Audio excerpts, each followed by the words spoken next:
Dicho esto, les explico la dinámica. En esta ocasión se trata de una conversación uno a uno en torno a los temas propuestos en el título de nuestro tema, que es Hablemos de VIH, adherencia y chemsex, donde Elizabeth Wawi, quien es terapeuta ocupacional, directora de Fundación Sabia y coordinadora del programa de apoyo y consejería para personas viviendo con VIH, estará conversando junto a Miguel Aguilera, quien es psiquiatra de la Universidad de Chile, miembro de algunas importantes sociedades médicas y científicas, y desde agosto del presente año jefe subrogante de la unidad de VIH en el Hospital Lucio Corro.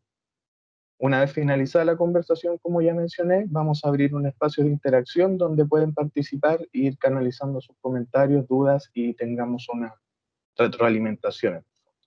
Le doy el paso a Elizabeth entonces.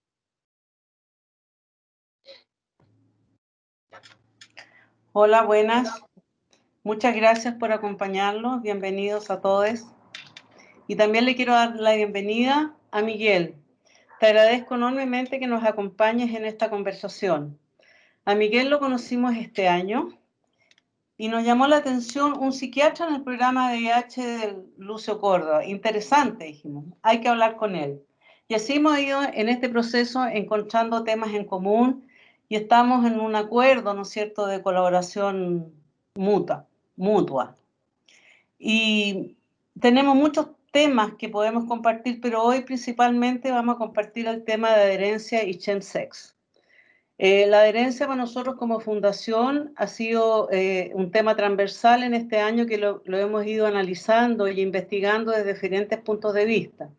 Por ejemplo, en el Observatorio de Políticas Públicas estamos haciendo una investigación sobre adherencia a través de los usuarios que usan las terapias antirretrovirales y también de los equipos de salud, cuáles son los componentes que influyen en una buena o en una mala adherencia. Bienvenido, Miguel. Y muchas bueno, gracias. Ahora sí. Ahí está. Sí. Bienvenido y te invito a que empecemos nuestra conversación. Muchas gracias. Les quería dar lo hecho en varias oportunidades, pero agradecer a Fundación Sabia. Fueron la primera organización de la sociedad civil que tomó contacto con nosotros y a partir de ahí se han ido generando hartas cosas interesantes y la idea finalmente es aportar al bienestar de los usuarios y de toda la sociedad finalmente. Pues, y en ese contexto hemos tenido una serie de conversaciones y que como primer fruto de trabajo estamos hoy día con ustedes con este webinar. Exacto. Y hoy tuvimos una interesante conversación sobre actualización de las terapias antirretrovirales que gentilmente Miguel junto al químico farmacéutico del hospital conversamos en una capacitación interna del equipo de la Sabia, que se agradece también. Y eso fue hoy día, unas horas atrás. Unas horitas atrás, sí es. Miguel, entremos en tema. Primero, quiero que conversemos un poco de adherencia en general antes de meternos de lleno en sex, digamos, ¿ya? Y sabemos, ¿no es cierto?, que el fin último de la adherencia es alcanzar los efectos terapéuticos del tratamiento que inciden directamente en la calidad de vida de las personas. Así es. Pero también sabemos que no basta solo, es importante, ¿no es cierto?, la prescripción y la indicación médica, pero que son otros factores que también influyen en tener una buena o una mala adherencia. Nosotros lo vemos como un proceso, ¿no es cierto?, donde la persona tiene que hacer un rediseño de su vida o de su estilo de vida, ¿no es cierto? Por lo tanto, lo vemos como un fenómeno multidimensional que interactúa entre sí y todos los elementos son importantes para poder llevar una buena adherencia. Y como tú estás en el equipo de VIH y ves ese tema, ¿cuáles son los factores o condiciones que tú ves que influyen en una buena o en una mala adherencia de tu experiencia? sea, en general la adherencia se entiende como que el paciente siga indicaciones, pero siempre cuando el paciente dé el consentimiento y lo haga como de manera voluntaria, que es distinto, un poquito distinto al concepto de cumplimiento, que es donde más o menos un modelo donde el médico indica y el paciente sigue, digamos, ¿ya? Sin de repente estar muy en conocimiento de lo que está haciendo. Y en ese sentido, cuando hablamos de adherencia, que implica que el paciente forma parte activa del plan terapéutico, o sea, como decía un profesor mío, las pastillas sirven y las cosas sirven cuando el paciente se toma los medicamentos y hace las cosas. Pero eso está vinculado actualmente a varios factores.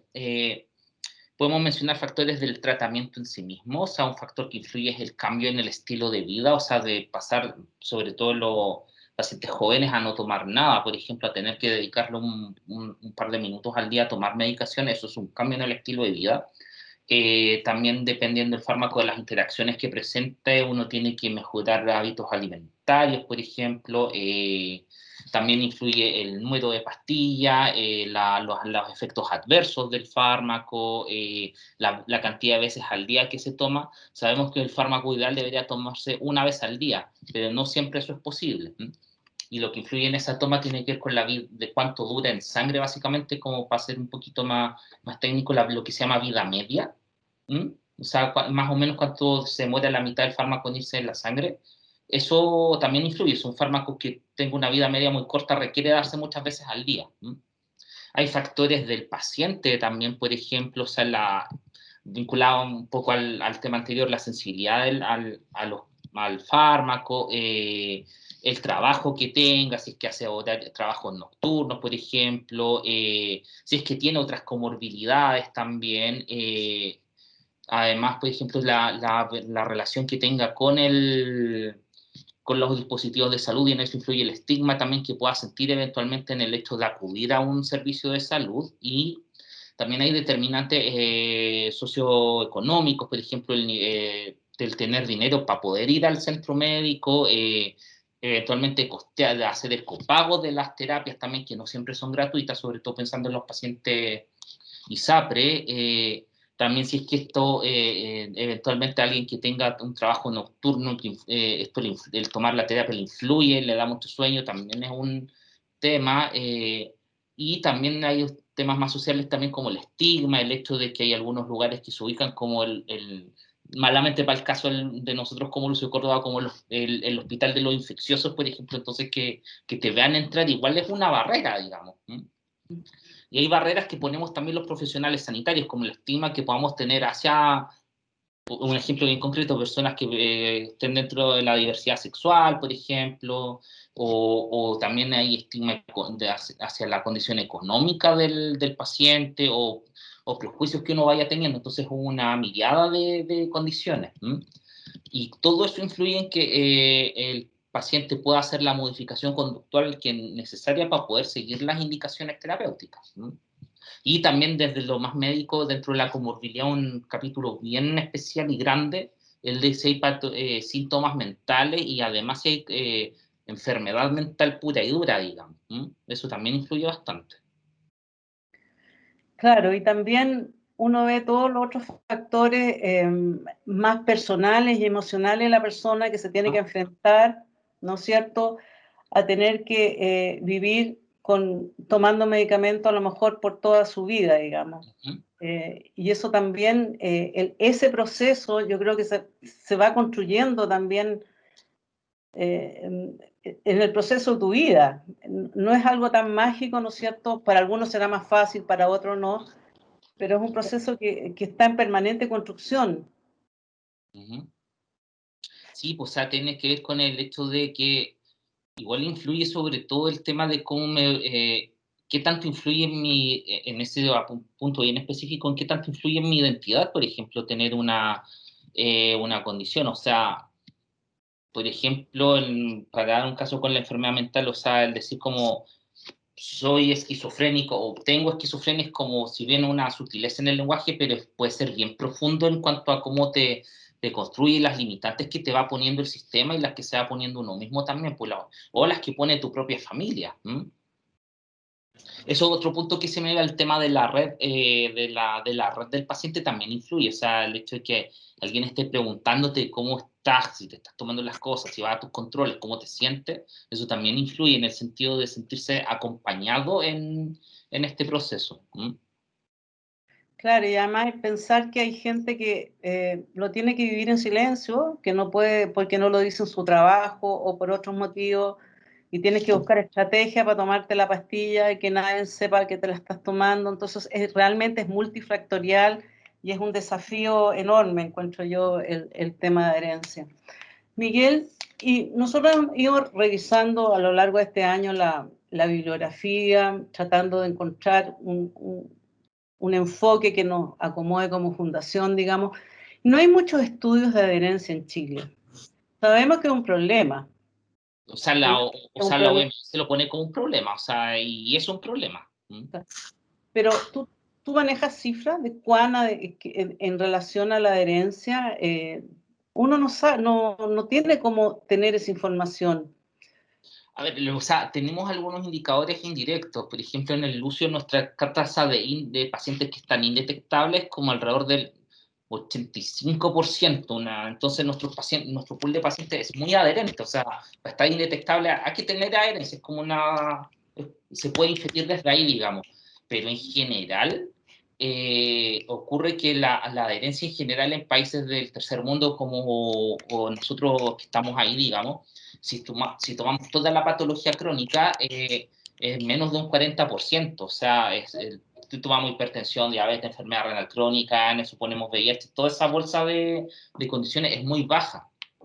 Y lo otro que vemos que pacientes que son adherentes, si tienen algún evento importante o algo ocurre en su vida, pueden perder adherencia. Entonces es una cuestión súper dinámica. Entonces no es solamente el lograr que el paciente tenga adherencia, sino que hay que hacer un trabajo para mantenerla a lo largo del tiempo. Eso también es otro concepto que pone la OMS, a pesar de que la definición es bien estrecha, pero la adherencia es un concepto temporal, o sea, no es una cuestión de la foto del momento. Claro, el desafío es permanecer en el tiempo. Y a propósito de eso, de permanecer en el tiempo, ¿tú has visualizado en tu experiencia, hay etapas en la vida que podemos evidenciar que hay menos adherencia? ¿Hay alguna relación en algunas etapas de la vida? El ciclo vital, sí. Por ejemplo, las personas que con VIH que están en la adolescencia, por ejemplo, y la adherencia es un tema, pues, porque tiene que ver con así como, no quiero entrar en el detalle tan psicológico, psiquiátrico, pero tiene que ver con un vínculo. Entonces es una etapa donde uno empieza a probar muchos vínculos y en esos vínculos cae la terapia.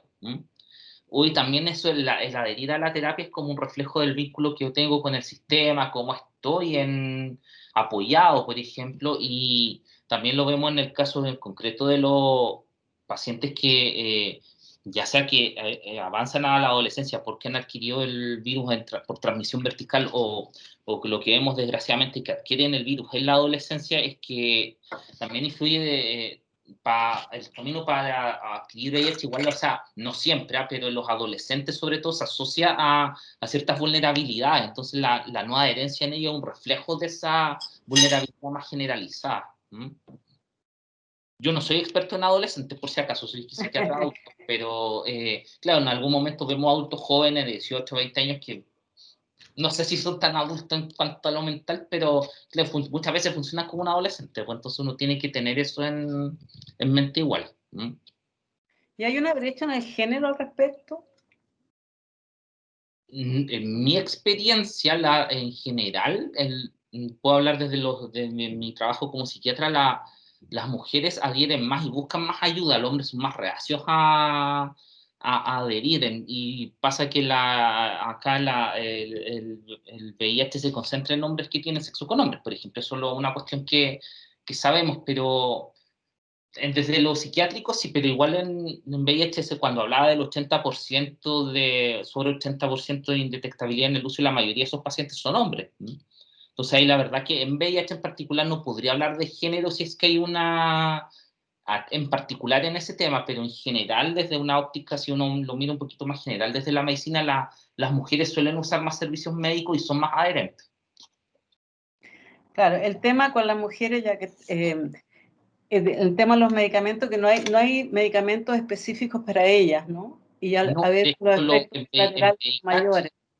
en VIH los Mm, estudios de cuando se pone el fármaco a la venta y es lanzado a ser distribuido, los estudios son en un hombre blanco de 1,80 m y mesomorfo, ese es el paciente tipo. Entonces, muchas veces vemos que las mujeres pueden de repente tener peor tolerancia a los fármacos, por ejemplo, que hay más interacciones, por ejemplo, si estamos pensando en una mujer que utiliza anticonceptivos orales, por ejemplo, tampoco tenemos estudios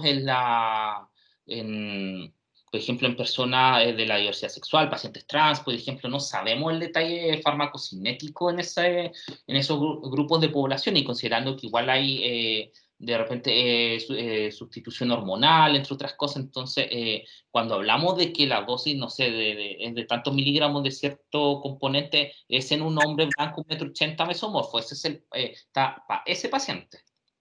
claro, ahí hay un gran desafío también, ¿no? No es ni siquiera latino. Claro, sí.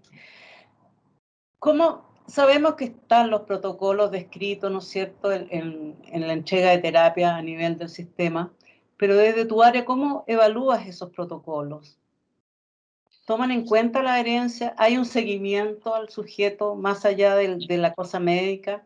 Es que en general nosotros tenemos, como están los clínicos, hacen programas de adherencia, pero en general seguir la adherencia es difícil. O sea, hay métodos como ver el retiro, pero pues, sabemos que hay pacientes que retiran y no se toman las cosas.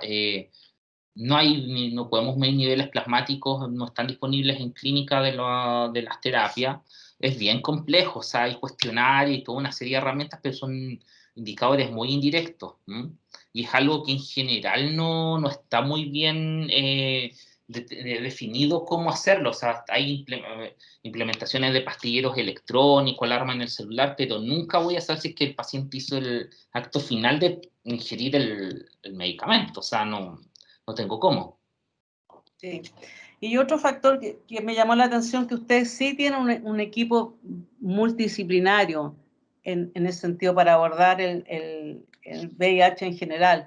O Pero sea, tenemos patrona, trabajador social, psicólogo, estoy yo, está el infectólogo, está el bioquímico que es William, que es experto en diagnóstico molecular, estamos todos ahí en el comité. pero que no es lo... No es la o sea, norma. no es la norma, ¿no es cierto? Todavía hay mucha diferencia en cómo funciona un sistema, teniendo que deberíamos ser todo igual, el mismo acceso para todos, ¿no es cierto? Bueno, que el Lucio ha sido bien pionero en eso, o sea, hemos como entrado en esta cuestión de lo multidisciplinario y tratando de pasar a lo transdisciplinario eventualmente, pero eso ya es otro desafío. Hay muchos desafíos por delante, ¿no es cierto?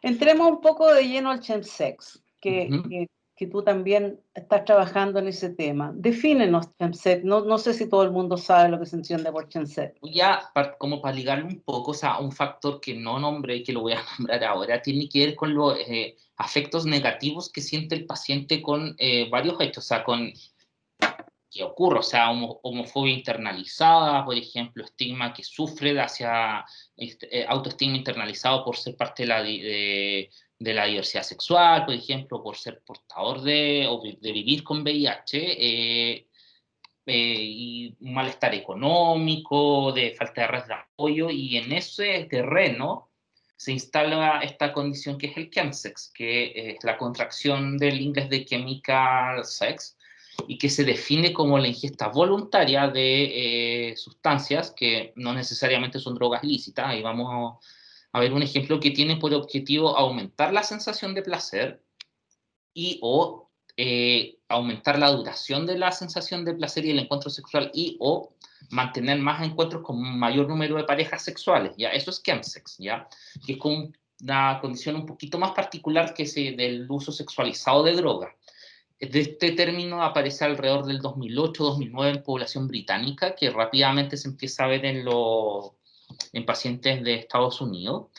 Y cuando se describe el chemsex en los primeros estudios se hace referencia a mefedrona, que es una droga que se ve poco, el GHB o el G, que está pegando harto ahora, y las anfetaminas. Esas eran las 3 drogas ligadas a chemsex. Después se empezó a ver que habían otras drogas que eran como las club drugs, por ejemplo, que es el popper, que es inhalado. Empieza a aparecer la cocaína, la ketamina, la marihuana y también otras sustancias que no son ilícitas, por ejemplo, el sildenafil, que el nombre comercial es Viagra, como para que no es más conocido, que para poder aumentar la erección. Y eso también se ha visto que la gente hace combinaciones de las distintas drogas dentro del intercurso sexual para poder rendir mejor, como con las definiciones que hay. Eso es chemsex. ¿Y por qué es un tema de preocupación la opción de consumo de sustancia en el acto sexual en personas en general y especialmente los personas que viven con VIH? ¿Por qué es una preocupación? Porque es una preocupación, porque para los pacientes que no viven con VIH y para los que sí en general los riesgos comunes son de que si bien no es una dependencia, te pone en riesgo de desarrollar una dependencia a sustancias. Eso es una cosa, ¿ya? Que el chemsex por sí mismo no es un trastorno por uso de sustancias, según el DSM-5. Otro tipo de consumo, pero tiene más riesgos. Hay drogas muy adictivas como la cocaína o la ketamina que puedes terminar rápidamente adicto, por decirlo en términos más simples. Te expones a violencia, te expones a actividad sexual no protegida, donde puedes adquirir otras infecciones de transmisión sexual, puedes adquirir VIH, y en los pacientes que viven con VIH también está el riesgo de reinfecciones y de interacciones con la terapia antirretroviral. Y otra cosa que tienen en común para los dos grupos de pacientes es que hay interacciones entre drogas. O sea, hay combinaciones que no se deberían hacer. Okay. Por eso es una situación que nos preocupa. Es algo que los psiquiatras en general conocen poco. Yo en la medida que yo trabajando en VIH, he ido conociendo más del tema, lo abordamos más directamente, lo preguntamos, porque ocurre que a uno le pregunta al usuario, ¿usted consume drogas? No. Empieza a preguntar, ¿has probado? ¿Usas popper? ¿Usas ketamina? ¿Usas G? Y empiezan a salir que sí, pues, ¿no? Por esto, porque no está el concepto y de hecho es así, no es una dependencia, es otro tipo de consumo. Entonces, cuando tú le preguntas por droga en general a una persona, tiene el patrón del adicto, digamos. Te va a decir que no, pero si uno empieza a preguntar, a escarbar un poco más al momento del ingreso, por ejemplo, empiezan a salir cosas. ¿Y cuál es la realidad en Chile y el consumo de sustancias?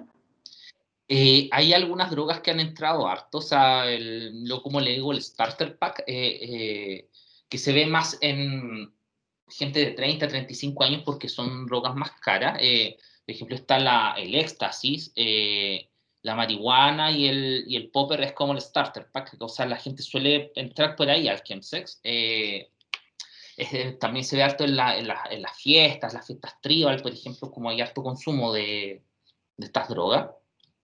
Y después ya empiezas a progresar a otras drogas como la ketamina o el GHB, por ejemplo, que es un análogo del GABA, que es un depresor del sistema nervioso, y se usa harto. O sea, lo que hay poco en Chile es el uso de anfetaminas y drogas endovenosas, que sí es una situación que está complicando harto el panorama en Estados Unidos y en Europa, pero acá en Chile se ve poco. Pero como las drogas que ya mencioné antes, se están instalando harto. Y tú hablaste algo, pero si puedes ahondar más, ¿cuáles son los riesgos para una persona que vive con VIH y el consumo de sustancias? O sea, depende del riesgo, también depende de la terapia que esté tomando la persona. O sea, por ejemplo, alguien que esté tomando inhibidores de proteasa que están busteados, o un inhibidor de integrasa que está busteado, que es el elvitegravir, que está en Stribild o Genvoya, que son las marcas comerciales, no hay genérico. Hay ciertas drogas que tienen interacciones, por ejemplo, con la cocaína, con los boosters, ya sea ritonavir o coicistat, aumentan los niveles y eso tiene más riesgo de, por ejemplo, de hacer un accidente cerebrovascular, un infarto, arritmias, por ejemplo. Otras combinaciones que no son muy buenas, por ejemplo, el popper con Viagra también es que se usa harto, pero es una combinación bien riesgosa. O también empiezan a pasar situaciones, por ejemplo, un escenario que no es tan raro, por ejemplo, la gente que usa ketamina, que pueden tener una sobredosis de ketamina, y se produce un fenómeno que se llama ketablu, que la ketamina es una droga disociativa. El paciente siente que se está como disociando, se está despegando, desdoblando, como dicen, pero ahí está bajando el pulso, la frecuencia cardíaca, o sea, está próximo a entrar a un paro cardiorrespiratorio, y está en un grupo amigo, y lo que suele pasar es que le dan cocaína para poder sacarlo de ese estado. Entonces empiezan a darle cocaína, puede subir, empezar a tener un nivel mayor de cocaína, y le dan alcohol para bajar eso. Entonces ya cuando está mejor vuelve a usar ketamina, y es como lo que uno ve en chemsex en general, de que es muy fácil entrar a empezar a usar un mayor número de drogas en una misma sesión, que se le llama en la literatura. O sea, por ejemplo, el límite es 3, pero pasar de 3, ya la persona que use 3 drogas en adelante, que pasa a usar 4, 5, 6, cada vez más fácil. Complicado tema, y me imagino que también influye mucho en la adherencia a las TAR, digamos. O sea, Porque tú influye en pierdes la el ciencia control en del varias cosas. tiempo. Por ejemplo, en el uso de preservativo, y obviamente se le puede olvidar en el momento en la toma de la terapia, por ejemplo. Puede tener, si lo hace con cierta frecuencia, puede tener varios olvidos incluso en el mes o en el transcurso de una semana. Y también puede haber actividad sexual no protegida, por ejemplo, con mayor lesión de las mucosas, por ejemplo, y las personas que viven con VIH se pueden exponer incluso a reinfecciones con viriones que sean resistentes al tratamiento que está tomando el paciente, por ejemplo. Eso es un riesgo que como que uno no lo cuenta mucho, y siempre está como, perdón, así como lo cotidiano, que dicen, no me lo voy a pegar 2 veces. Mentira, se puede pegar, y más de una vez, digamos. O sea, eso no es tan, es una cuestión no que pase todos los días, pero ocurre. ¿Y tú cómo abordan en la clínica esta problemática? Es complejo, o sea, lo que está sugerido es como ver qué hay debajo de la realización del chemsex, que, como dije, si bien hay algunos reportes anecdóticos que mejora el rapport o la afinidad entre parejas sexuales, pero lo que suele haber en los estudios, lo que muestran debajo, es que hay homofobia internalizada y otras dejémoslo, sensaciones negativas, o autoestigma respecto al vivir con VIH, por ejemplo, que sería un gran tema.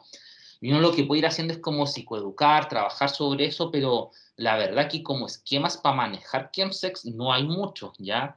Y lo que no hay mucho tampoco es como una complicación bien frecuente, que es el deterioro de la vida sexual. O sea, los pacientes después, tener sexo sobrio les cuesta mucho, porque ya la actividad sexual ya es placentera, entonces las drogas aumentan mucho la sensación de placer, y volver a tener sexo sobrio es todo un trabajo. O sea, la verdad que cómo lograr eso es algo que todavía hay modelos terapéuticos o en experimentación, pero no hay nada muy definido. Entonces, lo que podemos ofrecer es como tratar de hacer un acompañamiento, trabajar algunos temas sobre el estigma, eventualmente ofrecer algo que es la entrevista motivacional, para ver si es que por lo menos logramos reducir un poco el consumo, pero como no es una dependencia, es como lo que decía, otro patrón de consumo. No podemos extrapolar lo que uno hace en algunas cosas así, pero no todo, lo que uno hace con los pacientes que son adictos, como los más clásicos, digamos.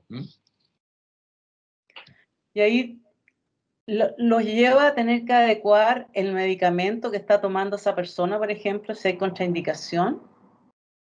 Sí, lo hacemos, y por una cuestión de seguridad, porque tampoco, o sea, sabemos que es difícil, tampoco vamos al menos de nosotros como equipo, estamos en el uso bien de acuerdo, le explicamos, no coartamos al paciente, es como no consuma, no podemos, pero, o sea, tampoco le vamos a decir no, hazlo con moderación. O sea, le explicamos el riesgo, el usuario es el que tiene esa decisión en sus manos, nosotros bajamos los riesgos. Si alguien usa cocaína, por ejemplo, los tratamos de sacar de terapias busteadas, pero también es como, más que nada, como para tratar de protegerlo de lo que podemos hacer, digamos.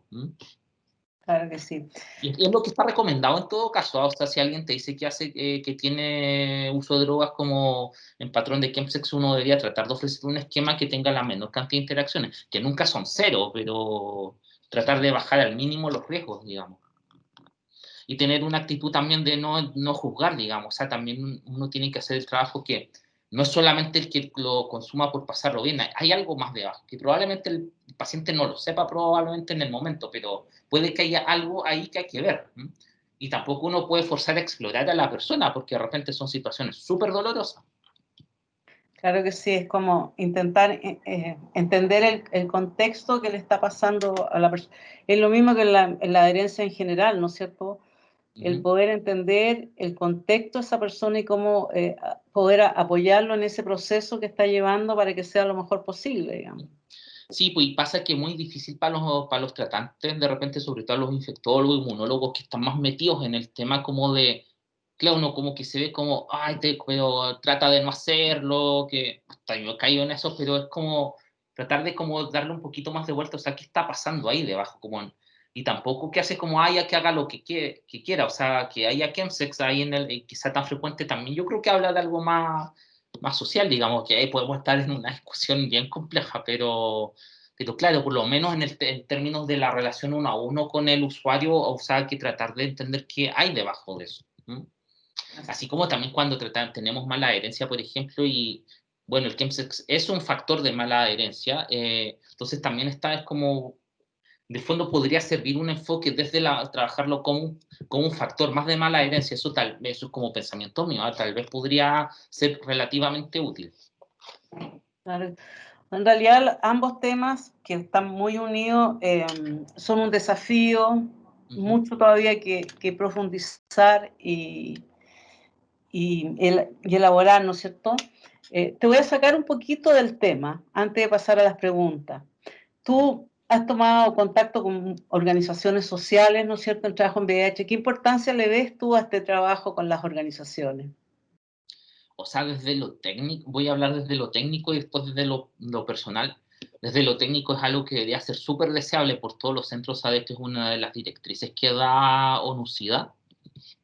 Más de lo que se planteaba antes, que los infectólogos como que estimularan como la creación de ONGs, es como, bueno, hay gente que ya tiene más cancha en esto, y tiene harta trayectoria en el trabajo de pares y como desde la sociedad civil, y hay que tratar de hacer fuerza común. O sea, estamos hablando de dar una respuesta a toda una situación compleja, o sea, y aquí me voy a pasar a lo personal, o sea, el que tengamos las cifras de nuevos ingresos, de casos por año nuevos de VIH, también es un tema de una consecuencia de una política pública que tiene que ver un poquito más general, que es cómo abordamos la sexualidad, o sea, que siempre tiene este tinte como tan sucio, y que uno también como que la gente cuando habla de sexualidad se pone muy poco técnica y muy moralista, y lo que no quiere decir que uno tenga que dar como, ni siquiera hablar como un lenguaje vulgar, pero verlo como lo técnico que es, digamos, la sexualidad, algo que atraviesa la vida humana, digamos,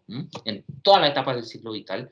Es algo que se ignora, y lo que tenemos ahora es justamente un abandono desde ese sentido, o sea, de cómo se aborda esta cuestión, y yo creo que tendría que abordarse como desde una ética de mínimos, digamos. O sea, es súper difícil dejar a todos contentos en el máximo, pero sí garantizar mínimos, digamos, y desde ahí es súper importante articularse con usted, y también, o sea, con cada ONG tiene como incluyente en algunas cosas distintas, y nosotros también respetamos eso, pero hablamos desde un mínimo común, desde que haya que tener una suficiencia técnica para poder abordar a los usuarios, aunque sea de pares, pero tiene que ver con eso. O sea, ustedes son como el acercamiento, como lo dije antes, como a los... no voy a decir así bien en cotidiano, da paja ir al hospital, pues entonces de repente es más fácil como tener un acompañamiento desde alguien que sea más como yo, digamos. Pues entonces, por eso, como si nos interesa brindar un buen servicio en salud, también tenemos que acercarnos a ustedes. Y para nosotros también es importante este trabajo en conjunto. Yo creo que tenemos que saber compartir y aportarnos en este proceso, y también poder incidir un poco en cómo cambiar las políticas públicas, ¿no es cierto?, en esta desigualdad que hay en la atención en el sistema público, y bueno, todo, ¿no es cierto?, la problemática que hemos visto con COVID también, con la atención integral, la falta de controles médicos. Hay montones de cosas que hay que... y que en un trabajo conjunto puede ser bastante más fructífero, ¿no? Sí, por supuesto. Ahora quiero darle el pase a la Axel, que hay preguntas en el chat para que las puedas contestar, Miguel. Ya, perfecto. Gracias. Axel, ¿estás Sí, por ahí? aquí estoy. Ha estado bastante activo el chat. Antes, sí, de pasar a eso, queremos recordar, o mencionarles, mejor dicho, que Fundación Sabia, y a propósito del tema, está colaborando en una encuesta sobre chemsex, y pueden acceder a más información, y los invitamos a visitarlo, al Instagram Estudios Chemsex Chile. Entonces, para que visiten, para que respondan la encuesta, porque tiene que ver con este tema, y es un tema que, como se comentaba aquí, tiene un interés desde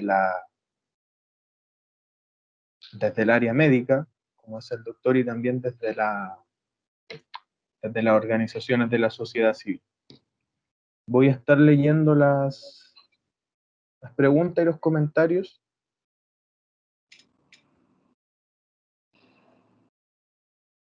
Había un... Aquí está. Francisco Fariña nos comentaba que el concepto bajo el que él conoce el chemsex es sexo con aditivos, que eso es como lo que él más ha escuchado. Igual debe ser como la jerga más cotidiana, yo creo, o cómo se lo conoce la gente, y no el término tan gringo. Sí, nosotros como los que estamos como profesionales de salud ocupamos más chemsex, pero es cierto, sí, como la verdad, como en las aplicaciones, en Grindr, por ejemplo, es como ni siquiera sexo, es como con aditivos, así como que se entiende inmediatamente qué es lo que se está haciendo, pero la descripción del fenómeno es esta, digamos. Cuando uno lo busca en la literatura, tiene que buscar chemsex, así lo va a encontrar en las publicaciones más científicas. iba a pasar a la ¿cómo? Dale, No, dale. y que también, o sea, chemsex es algo que parte en la jerga anglosajona, o sea, no es algo que hayan puesto los científicos, como que lo tomaron desde ahí y lo empezaron a escribir, digamos. Sí, te iba a pasar la siguiente pregunta, te dije, pero me interesó lo que dijiste sobre Tinder. Como que ustedes saben de perfiles que tienen como esa... En el fondo es una invitación, o dejar claro que se busca el uso Así es. de chemsex. Víctor nos pregunta qué riesgo de salud puede tener el uso de PrEP y drogas en el chemsex. La verdad que interacciones, en verdad, porque el PrEP actualmente es Truvada, que es el nombre comercial, que es la tenofovir disoproxil fumarato con emtricitabina, que son dos drogas. Hay otra que se puede usar, pero Truvada es la que está más difundida en Chile. Interacciones como de drogas, la verdad que los nucleócidos no tienen muchas interacciones en general, ¿ya? Sin embargo, el riesgo está dado nuevamente por la falta de eventual adherencia, y la verdad que el PrEP, si bien tiene dos modalidades, que puede ser la toma diaria o el esquema on demand, eventualmente eso se puede ver comprometido, y ahí si yo no me tomo bien el PrEP, no es protector. Entonces es como el principal riesgo. Y en relación obviamente, al tener sexo sin métodos de barrera, por ejemplo, también hay más predisposición a adquirir hepatitis B, hepatitis C, sífilis, que hemos visto harta sífilis de estas formas graves como neurolues, por ejemplo, hemos visto harto. Entonces esos son como los riesgos principalmente, pero no por un tema de interacciones, sino más bien en cuanto a la adherencia, y que esa adherencia puede comprometer la protección que ofrece el PrEP. Claro, sí, llegando al tema de adherencia finalmente, porque como tú mencionas también, tampoco se define el chemsex como una adicción como tal, sino que es como otra lógica. Javi Cáceres nos pregunta si el chemsex se asocia solo al consumo de hombres y hombres que tienen relaciones con hombres. Lo pregunto por la homofobia internalizada. Sí, yo ahí lo digo porque como es el grupo más estudiado, es donde se describió el término. Sin embargo, no es exclusivo de hombres que tienen sexo con hombres, como nadie está libre, digamos. O sea, hay incluso parejas heterosexuales que hacen chemsex, o sea, no es una cuestión exclusiva de los hombres que tienen sexo con hombres. Sí hay estudios que muestran de que, por ejemplo, un hombre que tiene sexo con hombres tiene 3 veces más probabilidad de consumir alguna sustancia respecto de un hombre que tiene sexo solo con mujeres. Eso sí lo sabemos, pero ahí de nuevo tiene que ver con el tema de estigma que hay en la condición de ser un hombre que tiene sexo con hombres. Pero es más frecuente en la población donde se escribió, pero no es excluyente. Aquí hay dos comentarios que creo que igual se complementan y podemos querer escuchar tu opinión al respecto. El primero es, al final se debe realizar un modelo basado en la reducción de riesgos más que nada. Y continúa con otra persona que agrega que entregar toda la información de los riesgos y que el individuo tome las decisiones. Respecto al primero, sí, o sea, es lo que podemos ofrecer ahora, y cuando hablamos también con Elizabeth de que había que tratar de ver qué había debajo, tiene que eso también es parte de un modelo de reducción de daños como para tratar de contener lo que se pueda contener. Y claro, entregar toda la información, pero de repente uno como, claro, uno como que le da como por decir, no, no lo hagas porque te expones, pero claro, uno entrega la información, uno no puede coaccionar a las personas, pero claro, igual, o sea, hasta el tema, y lo digo personalmente, o sea, como de que es una mirada súper paternalista, lo asumo, pero como, claro, como en el fondo, como ves que el paciente se expone a muchas cosas, pues vas viendo en el tiempo que va teniendo, al menos lo que he visto, deterioro en hartas cosas, pues, y esto de lo sexual que mencioné igual es potente, o sea, después volver a tener sexo sobrio, por ejemplo, es súper difícil. Pero sí, o sea, uno tiene que entregar la información y es cierto, el paciente es el que finalmente decide, el usuario. Sí, creo que igual es un tema que se relaciona con algo que Fundación Savia ha intentado instalar hace bastante tiempo, que es que para que un sujeto tome decisiones, primero tiene que ser un sujeto empoderado, bien educado, con pleno conocimiento como de todos los factores que pueden afectar o su adherencia o su exposición al riesgo. Entonces no es como, en términos simples, llegar y solo decir que entregando la información Sí, o sea, se porque ayuda al sujeto preventivo. sí, o Dale. sea, en el sentido de eso, o sea, ¿qué implica tomar un riesgo? O sea, es como, es tomar un riesgo, que en medicina siempre se hace, o sea, incluso tomar un paracetamol implica como que uno asume un riesgo súper bajito, pero lo asume, pero acá estamos hablando de que uno asume riesgos grandes. ¿M? Ese es otro, tal vez como claro, lo que tú planteas como del sujeto preventivo, o sea, cómo instalamos esto en como la capacidad de que esto influye en la calidad de vida mía y probablemente en la calidad de vida de mi grupo cercano. Pero, pero efectivamente, o sea, no está en nosotros coaccionar a que no lo haga, o sea, eso no lo podemos hacer, pero tampoco la decir, no, como dale nomás, o sea, no, nosotros como grupo profesional no, por lo menos. Exacto. Alina pregunta si podrías explicar lo de la reinfección o retransmisión del VIH. Me parece que no es algo que se sepa comúnmente. Ya, de hecho, no es algo que se sepa mucho, tiene que ver con que bien en simple el VIH cuando ingresa a tu cuerpo se replica, pero en eso va cometiendo errores como en duplicar su material genético, y eso va creando como la especie de lo que se llama cuasi especies, digamos, ¿m? Como un término bien, o en el fondo, para ponerlo más simple, de alguna manera como que tus copias empiezan a ser como cada vez más individuales, ¿m? Eventualmente las personas que, por ejemplo, que tienen mala adherencia, empiezan a adquirir mutaciones que lo hacen resistentes a los tratamientos. Entonces, si tú tienes relaciones no estando indetectable, porque ya sabemos que indetectable es intransmisible, pero si yo no estoy indetectable, puedo traspasar virus que tenga como un patrón genético que lo haga resistente al esquema que yo estoy tomando, por ejemplo. Entonces, ¿qué es lo que uno empieza a ver ahí de que de estar indetectable? Yo, por ejemplo, empiezo a subir cada vez más las cargas empiezan a subir, en el fondo es porque el esquema que yo estoy usando no es efectivo contra ese virus que está replicando, y lo que pasa es que cuando uno empieza a tomar terapias que no son muy efectivas o hay resistencia, empieza como a hacer una presión y empieza a generar otras mutaciones. Eso pasa, o sea, uno puede adquirir como copias del VIH que son resistentes a lo que yo estoy tomando actualmente. ¿Cuál es el desafío de la psicología y en qué podemos aportar como disciplina al abordaje según su experiencia? Yo creo que el gran desafío de la psicología en general es encontrar un modelo de terapia como primero para rehabilitar cuestiones bien específicas que tienen que ver y desde desde la sexualidad, ¿cómo lo hago para poder volver a tener sexo sobrio, por ejemplo? Eso es un tremendo desafío.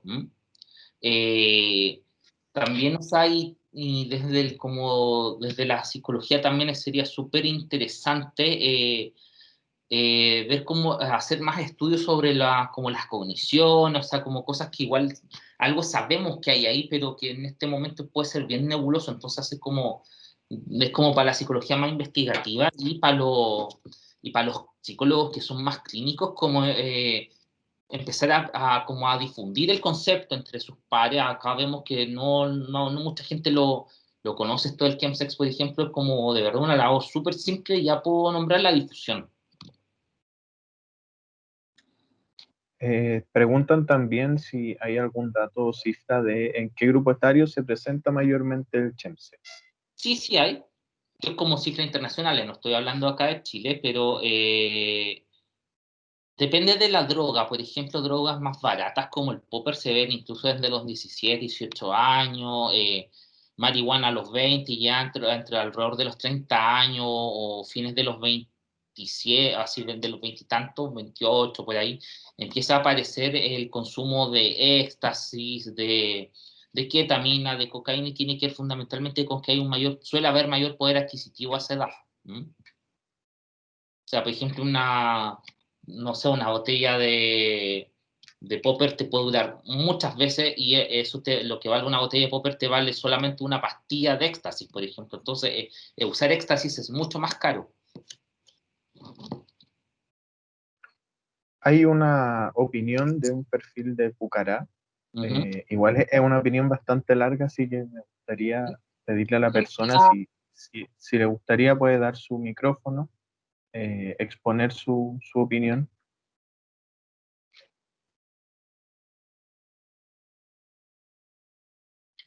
Por ahí sí. Hola, hola, buenas Sí. tardes. Hola, buenas tardes. Hola, ¿cómo estás, Miguel? Un gusto. Mi nombre es Claudia Vargas. Yo pertenezco a la agrupación Pucará hace 23 años. Soy hija de padres con VIH, fundadora de los fundadores de esta organización. Nuestra organización está más formada por mujeres viviendo con VIH, en su mayoría, pero también hay poblaciones LGTB, ¿ya? Y además soy de profesión trabajador social, así que me acerca bastante todo lo que tú has dicho, también considerando que he tenido la fortuna de trabajar 20 años en los temas de salud sexual desde APROFA, un modelo que se instaló en Coquimbo, el Centro de Jóvenes de APROFA, y luego en las oficinas de la diversidad, donde jamás ha existido un modelo, ¿ya? Entonces, me hace como harto sentido lo que tú dijiste, que finalmente quizás es necesario poder replantearse un poco el modelo que existe hoy en día, que está el biopsicosocial, ¿cierto? Pero está en el papel, pues. No está en la praxis misma. O sea, se tiende a hacer este modelo más biomédico, hay que cumplir metas, ¿cierto? Que a veces incluso los equipos se ven sobrepasados con este tema de llenar planillas, ¿cierto? Y cumplir con las metas que establece un poco el ministerio, ¿cierto? Y el propio programa que obviamente tiene que cumplir con esto. Y la falta de horas profesionales, no, de más que nada de nosotros, de trabajadores sociales y psicólogos, porque nosotros fuimos formados para eso. Los trabajadores sociales fuimos formados para poder aprender a tomar los modelos que existen y poder decir, mira, este modelo acomoda a poder orientar a las personas, por ejemplo, a la gestión de riesgo, que al final es eso, poder realmente que las personas puedan reconocer la gestión de riesgo y que ellos son los propios actores de poder generar cambios, ¿cierto?, en sí mismos, para poder también, de alguna manera, ser adherente, y no la adherencia solamente de la ingesta de un medicamento, porque la adherencia también depende de la alimentación, depende también de los sentimientos y las emociones, y eso depende de mi entorno y de las redes que yo pueda tener. Entonces, por eso yo les puse eso que les puse recién en el mensaje, ya en texto. Pero siento que igual lo que tenemos hoy no ha sido eficiente, pero no ha sido eficaz. Y quizás es el momento, estamos viendo un momento de cambio. La pandemia hoy en día nos permite quizás también ir reinventándonos, y creo que estos esfuerzos que se hacen a nivel de organizaciones también van a poder generar algún resultado el día de mañana. pero sinceramente creo que los equipos les falta profesionales del área de las ciencias sociales, como psicólogos y como trabajadores sociales. Porque los psicólogos tienen media jornada en algunos lugares. Nosotros en Coquimbo media jornada. Un psicólogo que atiende cada 15 días para personas que a veces tienen incluso otro tipo de patología, que no solamente es el VIH. Las personas pueden tener otro tipo de patología. Nosotros tenemos hartas personas con problemas psiquiátricos. Entonces, la combinación, como dices tú, bueno, estás hablando sobre las drogas, aquí sucede lo mismo. O sea, ahí tenemos personas que son medicadas con medicamentos psiquiátricos y también tienen efectos secundarios en la ingesta con la triterapia, ¿cierto? Entonces, por lo tanto, eso es también una deuda que tiene el programa o el modelo que hoy en día tenemos instalado. Y además los cuidadores, nosotros mismos. Yo cuando tengo una crisis de salud con mi padre o con mi madre que ya falleció hace ya 16 años, nadie me preparó para eso. Jamás el modelo no tiene instalado el tema de poder apoyar al cuidador o al familiar. Cómo enfrentar esas situaciones de crisis de salud, donde hay una incertidumbre inmensa y grande para poder nosotros decir aquí estamos y vamos a apoyar, de esta manera vamos a articular el tejido de la respuesta pública y de la respuesta personal quizás también, para que esta persona pueda salir adelante, si puede salir adelante, o pueda tener una buena calidad de muerte, digna, que es lo que nos ha sucedido también. Eso, en realidad, te podría estar hablando muchas cosas acá, pero te agradezco, un gusto de conocerte, espero en algún momento conocerte personalmente y tener largas charlas para poder seguir reflexionando y aportar. Muchas gracias por tu comentario, es cierto, o sea, como para resumir un poco, es que igual incluso desde los fármacos, de los modelos de cuidado, pasamos de tener una condición que sabíamos súper poco y que queríamos mantener a los pacientes vivos, o sea, eso era como hasta los 90, y ahora hemos ido avanzando un modelo donde ya tenemos drogas suficientemente potentes y lo que queremos es como integrar un modelo de atención que dé mejor calidad de vida, ¿ya? Esa es como la evolución que ha tenido el VIH. Y acá una pregunta interesante, perdón Axel, voy a robar un poquito la pega.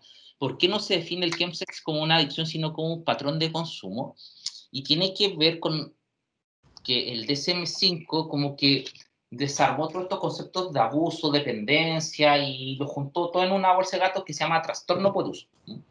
Pero dentro de los criterios del trastorno por uso tiene que haber tolerancia y abstinencia, ¿ya? Y los pacientes que hacen chemsex no necesariamente hacen tolerancia y abstinencia, aunque pueden cumplir con otros criterios, como por ejemplo que pueden sentir a veces que pierden el control, que eso no siempre está. Entonces hay varias cosas que le faltan desde el checklist, digamos, pero sí es un terreno fértil para que puedas tener un trastorno por uso como hecho y derecho. Y lo otro de los datos que tenemos en chemsex son internacionales, y pues en Chile no tenemos estudios de eso para nada. Y aquí un comentario que me gustó harto de Javier. Dice, me parece que el uso de droga en el sexo del sujeto viviendo con VIH responde a una maximización del placer corporal, en contraposición de la visión muchas veces disminuida o deteriorada del propio cuerpo, sí. La que habla harto de esto es la Susan Sontag en sus dos libros, que es La enfermedad y sus metáforas, y el otro que saca 10 años después, que es El SIDA y sus metáforas.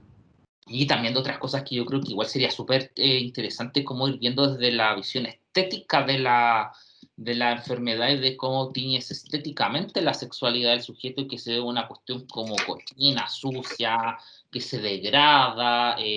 Recordemos que los pacientes cuando evolucionaban valga la redundancia, libre evolución, cuando partió todo esto en el 81, la cara se deformaba con lesiones de sarcoma de Kaposi, había caquexia, entonces era una cuestión muy degradante. Y tiene que ver además con que se posicionó en un grupo que tomó fuertemente la sexualidad como bandera de lucha, digamos. Entonces también hay todo un contexto histórico y además que se le agrega lo estético y de la visión que tenemos de la enfermedad que desconocemos en general como castigo. O sea, el VIH y como lo que pasa con la sífilis era como de los licenciosos, de los que eran buenos para el carrete, y perdón, de cómo era la cuestión más heteronormada, de los maricones y de los trans, y después empezó a ver que nadie estaba libre de esto. Que es un poquito lo que pasa con el COVID, que como si te contagiaste COVID yendo a una fiesta es como, él es egoísta. Entonces hay una cuestión cuando no conocemos algo de cómo de tender a juzgarlo harto, y las enfermedades infecciosas la verdad que dan harto para eso, es como una reflexión bien interesante ahí.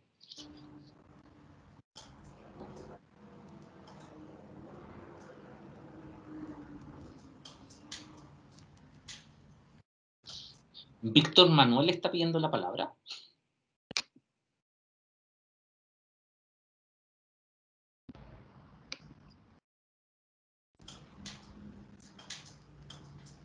No escucha, no se escucha.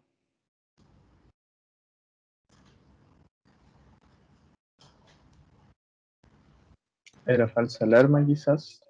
No, si está ahí Víctor, si lo veo acá. Hola Víctor. ¿Es su micrófono? Parece que era falsa alarma, efectivamente. Sí, quizás. No, Está levantando la manito, sí, sale.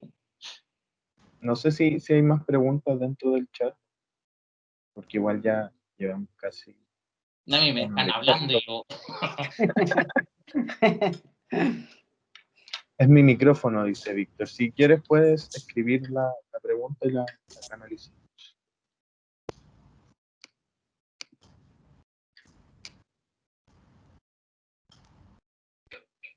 Mientras tanto, si hay alguien más que...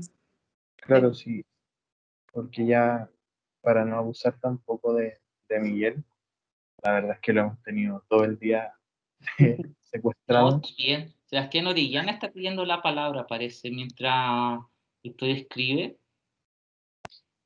Dale, Sebastián, habilita tu micrófono. Hola, ¿cómo están? Un saludo a todos los de la Fundación. Elizabeth, Luz María, no sé si recuerdan, que yo antes trabajaba en la universidad en Santiago y estaba trabajando con algunos estudiantes en la Fundación. Erika, un saludo, sí que está por ahí también. Miguel, muchas gracias por tu presentación. Más que nada quería aportar con algunas cosas. Yo soy químico farmacéutico, trabajo acá en la Universidad Católica del Norte en Antofagasta y desde este año nos estamos vinculando con la agrupación ARPEVI con estudiantes para hacer intervenciones educativas, atención farmacéutica y estrechamente relacionado con la adherencia. Y quería comentar algunas cosas que logramos realizar en la fundación con Savia, con algunos estudiantes. Por ejemplo, una estudiante realizó un estudio cualitativo de causas de incumplimiento. Y eso yo quería comentar de que si bien en las mujeres versus hombres, que fue un momento que estuvieron conversando de eso, no hay diferencia en los niveles de cumplimiento, sí las mujeres cumplen más, por un tema más bien de género, de autocuidado. Las mujeres tienen mayor percepción de autocuidado que los hombres, pero sí hay diferencias en las causas de incumplimiento. Las mujeres incumplen por otras razones en comparación con los hombres por un tema de olvido, por estigma, versus las mujeres por un tema de reacciones adversas propiamente tal, y por un tema del trato en los servicios de salud. También hay un tema de estigma porque en realidad ellas no ocultan su diagnóstico porque su forma de contagio fue diferente que en los hombres, generalmente, o al menos en los grupos que se investigaron. Y lo otro fue este tema de generar esta atención farmacéutica o la experiencia farmacoterapéutica que está relacionada con generar vínculos, que por qué desde la academia nosotros nos vinculamos más con agrupaciones o con fundaciones más que por lo biomédico, porque las necesidades son diferentes y para llegar a esta relación más transversal también, era la que tú decías también, Miguel. Perfecto, qué bueno que hayan podido hacer eso, de verdad que en Chemsex, como de acá, yo creo que, no sé si lo publicaron eso. No, quedó como seminario de título. Es una unidad de investigación de una tesis. En verdad, Perfectamente publicable. Ya de Latinoamérica hay súper poco, o sea, lo que sabemos de Chemsex, algo podemos extrapolar, pero es muy gringo y es muy británico, digamos, muy europeo, no, no es una realidad latina, digamos. No, de eso tenemos súper poco detalle. De acá de Franco me dice de la Fundación Chile Positivo, Pero sí, mira, así como hablé con Yanku, que él tiene mi contacto, pero ahí sí que lo puedo dejar por interno, así que así como lo aviso económico. Oye, ya yo tengo tiempo, así que pregunten, no, no sé si tienen tiempo ustedes. Hay una manita arriba. No sé si tienen más. ¿Ahora sí? ¿Me escuchan ahora o no? Sí, ahora sí. Ahora sí. Ya, me cambié de computador porque parece que no funcionaba el otro. Bueno, muchas gracias Miguel por la charla, está súper buena, muy informativa. Bueno, yo particularmente soy psicólogo, pero sí, evidentemente, claro, toda esta información que tú tienes desde el espacio en el que trabajas directamente es súper valiosa como para entender un poco cómo se ve el tema ahí como en la realidad misma, ¿no? Yo pertenezco a UNIAC, estamos como realizando un estudio acerca del impacto psicológico en personas con diagnóstico reciente de 1 año. Y bueno, estamos justamente viendo un poco eso, ¿no? Como todo el impacto y también en el fondo cómo manejan también el tema de tratamiento en las primeras instancias, ¿no? Con todo lo que tiene que ver con el estigma social asociado y el tema del ocultamiento y el silencio, como, sobre todo como en las primeras etapas. Así que bueno, en ese sentido estamos como muy dispuestos como a colaborar, a generar como redes de trabajo. Somos un grupito pequeñito que está interesado como en el tema y el tema de la salud sexual en general y bueno, estamos abiertos por si se quiere organizar quizás como otra instancia también de trabajo, conversación en temas parecidos. Yo particularmente trabajo como en sexualidad, en terapia sexual, he trabajado también en adicciones, entonces podría colaborar un poco ahí como en el manejo de estos temas, ¿no? Por ejemplo, me toca trabajar mucho en la terapia, como la adicción a la pornografía y el internet, que es un problema hoy en día que también estamos enfrentando. Sí.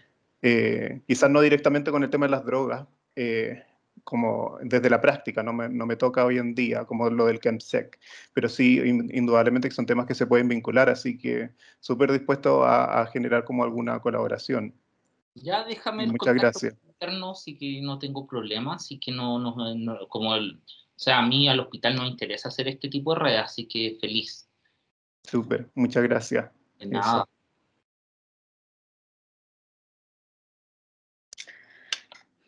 Yo creo que en honor al tiempo, Sí, no da el tiempo. en honor al tiempo, es un tema apasionante que nos queda mucho por conversar. Quiero darte las gracias, Miguel, por tu disposición. Fue muy interesante. Gracias a todos por la participación activa que tuvieron en esta conversación.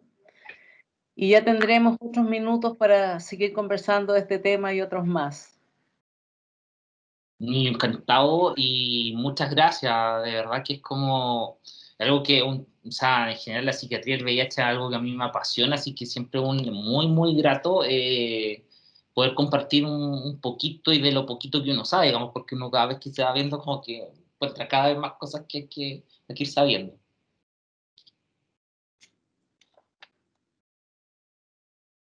Axel, ¿algo más que Sí, aportar? sí, bueno, hacer el cierre un poquito más formal, recordarles que en los próximos días ya va a estar disponible en YouTube el webinar para que puedan revivir la conversación. También se les va a enviar por estar inscritos, les llega directamente a su mail.